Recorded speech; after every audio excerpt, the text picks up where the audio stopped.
Revolusi Keagungan 1688 hingga 1689. Revolusi Keagungan, atau juga dikenali sebagai The Glorious Revolution, berlaku di England pada tahun 1688 atas sebab keinginan menegakkan kedaulatan parlimen dan hak asasi rakyat.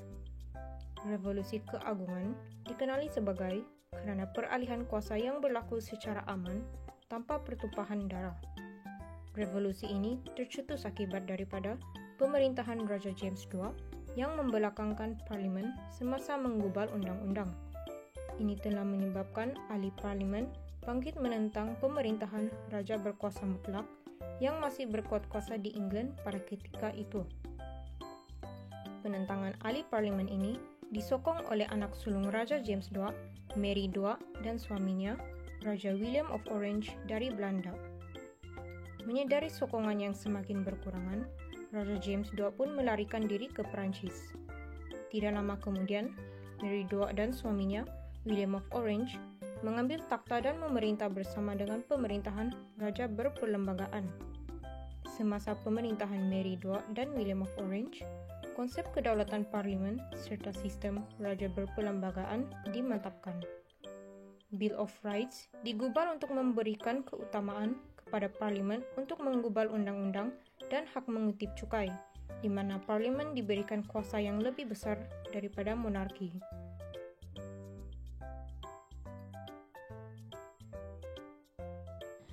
Revolusi Amerika 1776.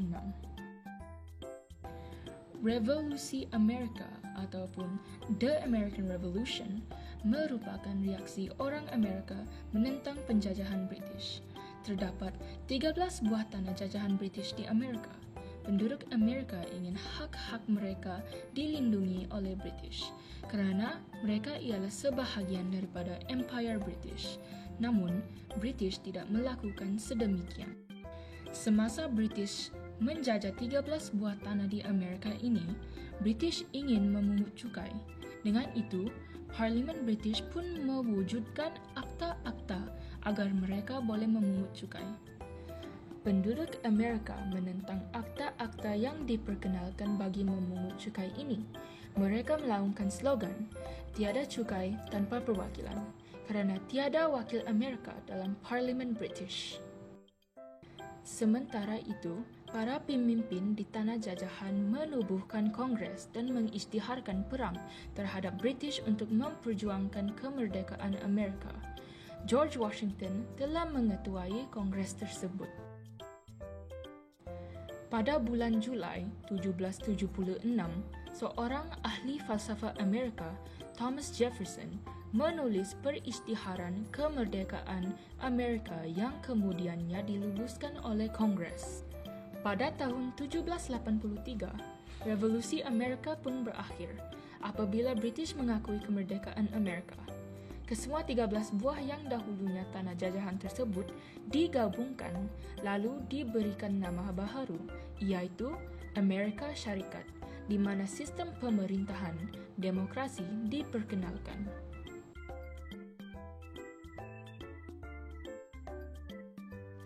Revolusi Perancis tahun 1789.